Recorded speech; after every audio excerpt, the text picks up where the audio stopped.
बिस्मिल्लाहिर्रहमानिर्रहीम अल्हम्दुलिल्लाहि वहदहु वस्सलातु वस्सलामु अला मन ला नबिय्य बअद अम्मा बाद। मोहतरम सामिईन व नाज़रीन, आज की इस वीडियो में एक बहुत ही इंपॉर्टेंट टॉपिक को डिस्कस करना है और एक बहुत अहम चीज़ की तरफ तवज्जो दिलाना मकसूद है। अल्लाह ताला ने कुरान करीम में इरशाद फरमाया है, वक़र्न फ़ी बुयूतिकुन्न वला तबर्रजन तबर्रुजल जाहिलियतिल ऊला, के औरतों तुम अपने घरों में सुकून से करार पकड़ी रहा करो, बिला वजह ज़माने जाहिलियत की औरतों की तरह घरों से बाहर न निकला करो। गोया इस आयत में अल्लाह ताला ने औरतों को पर्दे की पाबंदी की तलक़ीन फरमाई है और सच्ची और हकीकी बात यही है कि पर्दा ख़वातीन के लिए अपनी हिफाजत का एक बेहतरीन ज़रिया है।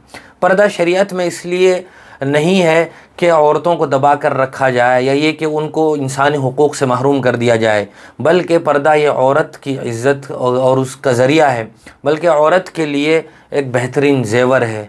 हम देखते हैं कि वो ख़वातीन जो पर्दे का सही माना में एहतमाम करती हैं वो बहुत सारे फितनों से महफूज हैं, और जो बग़ैर पर्दे के घूम रही हैं, चाहे वो अपने आप को कितना ही मॉडर्न साबित करती रहें, पर बहुत सारी गंदी निगाहें उनका तवाफ़ कर रही होती हैं। जब वो गली महल्ले में निकलती हैं तो बहुत सारे लोंडे और गलत निगाहों वाले उनको देखते हैं और उन पर बुरी निगाहें डालते हैं। लेकिन जब एक ख़ातून सही माना में पर्दा करती है तो इज़्ज़त और एहतराम की वजह से बहुत से लोगों की निगाहें झुक जाती हैं और ये एहतराम में होता है। तो गोया सही माना में पर्दा औरत के लिए इज़्ज़त और तहफ़्फ़ुज़ का ज़रिया है। लेकिन जब हम मौजूदा मुआशरे पर नज़र डालते हैं और मुस्लिम सोसाइटी को देखते हैं तो पता चलता है कि बुर्क़ा जिसका मकसद था ख़वातीन पर्दे का एहतमाम करें, उस बुर्क़े को कुछ इस तरह से डिज़ाइन किया जा रहा है और कुछ इस तरह से बाज़ार और मार्केट में लाकर बेचा जा रहा है कि उससे फितने ज़्यादा हो रहे हैं। बुर्क़े का जो असल मकसद है वो गोया फ़ौत हो रहा है।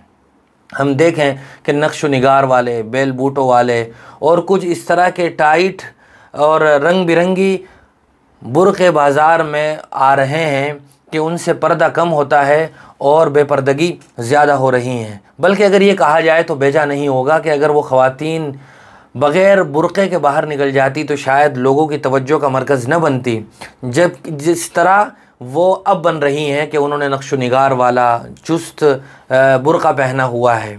इसलिए बुर्क़े को ऐसा पहना जाए और इस तरह का बुर्क़ा ज़ेबतन किया जाए कि जिसकी वजह से सही माना में पर्दा हो सके, न ये कि वो अट्रैक्टिव हो, जाज़िब नज़र हो, लोगों की तवज्जो का ज़रिया बन रहा हो।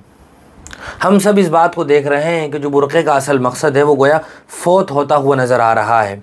कुछ बातें ऐसी हैं कि वो बुर्क़े में होनी चाहिए जिससे सही माना में पर्दा हो सके। बुर्क़ा सादा हो, उसमें नक्श निगार और ज़ेब व ज़ीनत ना हो और न ही ऐसा रंग हो जो अट्रैक्टिव हो, जाज़िब नज़र होने की वजह से मर्दों की तवज्जो का सबब बने। इसी तरह बुर्क़ा चुस्त ना हो कि उससे जिस्म की हैयत और नशिब व फराज ज़ाहिर होते हों, बल्कि ढीला ढाला बुर्क़ा होना चाहिए जिससे जिस्म नुमाया ना होता हो। इसी तरह तीसरी शर्त यह है कि बुर्क़ा बारीक ना हो जिससे जिस्म या जिस्मानी साख्त ज़ाहिर होती हो।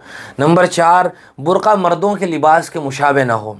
इसी तरह काफिरों या दीन बेजार औरतों के भी फ़ैशनी बुर्क़े के मुशाबे न हो, क्योंकि उन लोगों की मुशाबत इख्तियार करने से भी गोया मना किया गया है।